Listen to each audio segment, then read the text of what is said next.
Olá, estamos juntos para mais um papo nos nossos 10 minutos.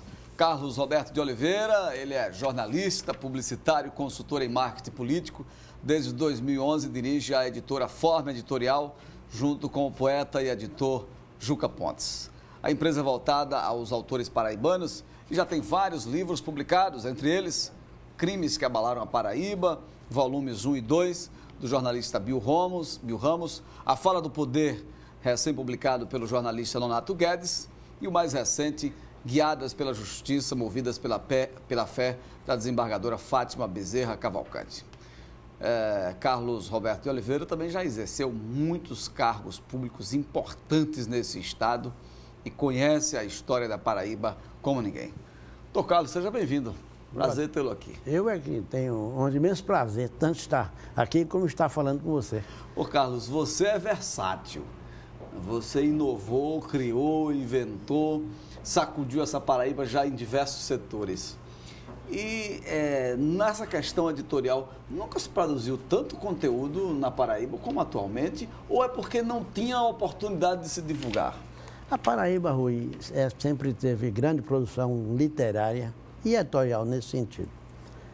Não vamos discutir muito a qualidade, porque sempre teve boa qualidade, mas também tem uns livros que são livros de satisfação pessoal, né? Aquele que o autor quer publicar e ele banca. O que faltava à Paraíba, isso nos anos de 78, mais ou menos, era uma editora privada.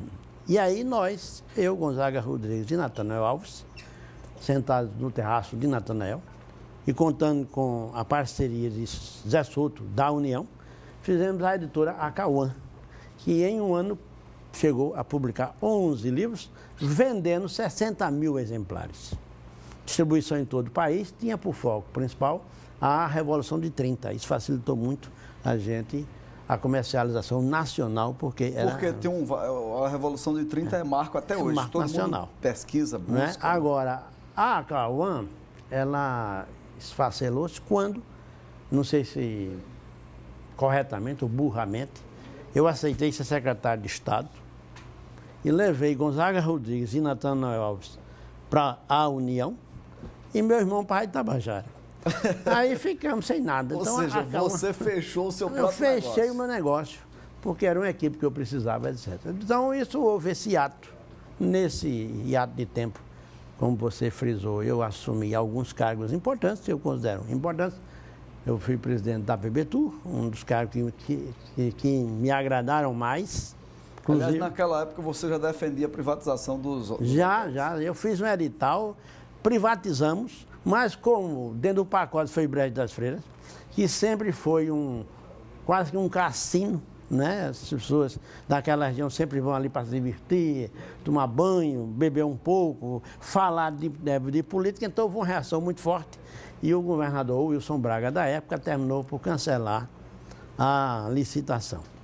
Tudo bem, agora me parece que o governo está querendo retornar. Agora, voltando à linha editorial, quantos livros hoje são necessários para o autor se classificar no Brasil na categoria de best-seller, por exemplo? 10 mil exemplares já pode se considerar um best-seller? Hoje, por exemplo, no Sudeste, a gente sempre diz Sul, né? Uhum. Mas propriamente é Sudeste. Com a tiragem de 5 mil exemplares, é uma excelente tiragem já. Você não consegue que uma editora tire 5 mil livros seus assim facilmente. Na Paraíba, a Acauã teve vamos dizer assim, foi muito arrogante nesse sentido, tirava 3 mil exemplares. A Forma está tirando 2 mil, porque para o mercado mudou. Para uma população infinitamente menor, então era um best-seller. Era, mas hoje nós temos uma concorrente que é muito grande, chamada internet. Então, hoje os livros têm mais dificuldade de comercialização em livrarias. E tem um negócio chamado e-book, que é o famoso... a famosa leitura digital, que também está dando problemas para essas tiragens tradicionais, como são as nossas, no caso. A nossa proposta, se você quer perguntar alguma coisa? Não, eu queria saber o seguinte, o mundo ainda produz gente com talento, por exemplo, de Shakespeare para escrever Hamlet, de um Drummond, ou a internet está deixando as pessoas com nível intelectual profundamente raso? Não, eu acho que não, Rui. Eu acho que você tem tudo a seu tempo. Tudo a seu tempo. Evidentemente que é uma tese, inclusive eu compartilho dela, que do ponto de vista na filosofia, por exemplo, nada se escreveu muito além de Platão, nem de Aristóteles e nem de Kant.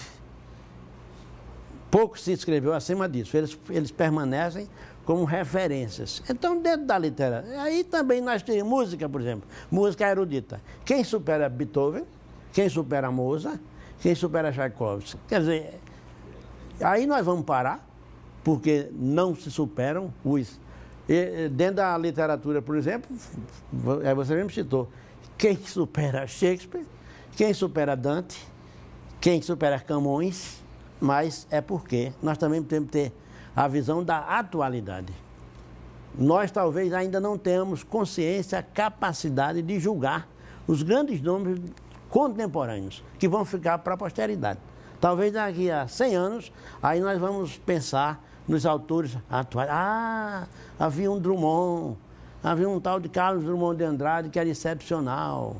Havia um Joyce, por exemplo, William Joyce, ou melhor, James Joyce, que era excepcional, fez Ulisses. Havia, entendeu? Quer dizer, imagina então que a gente talvez esteja até produzindo, mas só o tempo vai se encarregar de dar a essas pessoas. Sabe o que é? É que a convivência, reconhecimento. A convivência tira exatamente esse reconhecimento crítico. O próprio Augusto dos Anjos reclamava desse reconhecimento. Exatamente. Ele está completando 100 anos, né, claro, de lançamento do primeiro livro.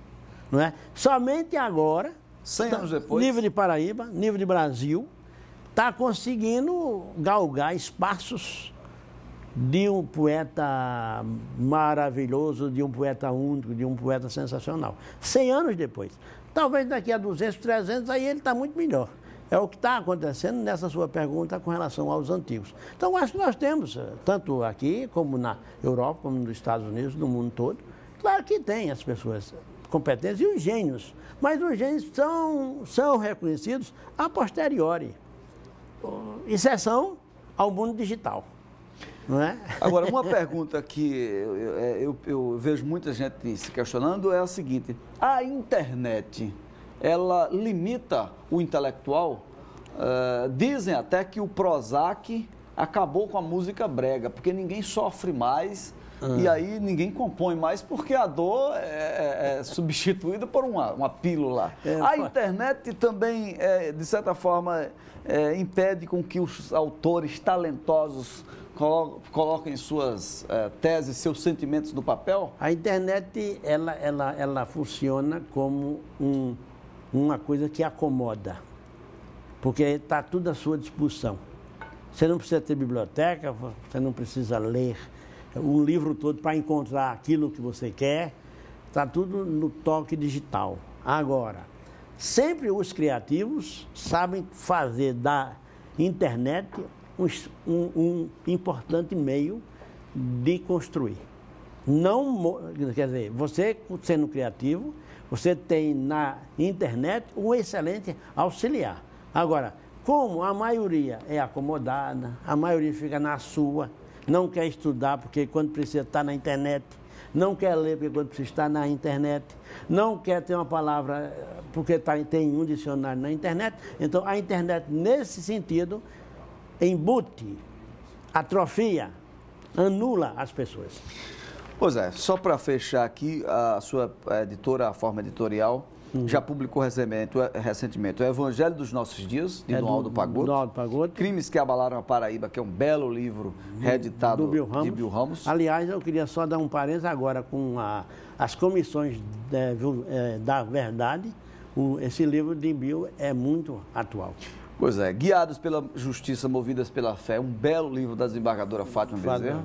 E A Fala do Poder, do jornalista Donato Guedes, que é atualíssimo, é uma bela dica de leitura. E temos um livro infantil que é Rapunzel e outros poemas de infância. Que é do nosso Jairo César, que é um belo autor. Ou seja, a Forma Editorial está Com tudo, com todo o gás. Estamos fazendo força, esperamos que os nossos leitores, principalmente os paraibanos, prestigiem os nossos autores, porque é preciso grana para sustentar isso. É verdade. Não adianta só criatividade, amor e entusiasmo. É preciso dinheiro. O nosso bate-papo de hoje foi com o jornalista Carlos Roberto de Oliveira, marqueteiro, publicitário, que nos abrilhantou com sua presença. Carlos, muito obrigado. Muito obrigado. Boa sorte, sucesso na sua jornada. Obrigado. E o programa 10 Minutos fica por aqui, de segunda a sexta, às 6h30 da noite. Eu conto com sua audiência. RCTV, do seu jeito, para você.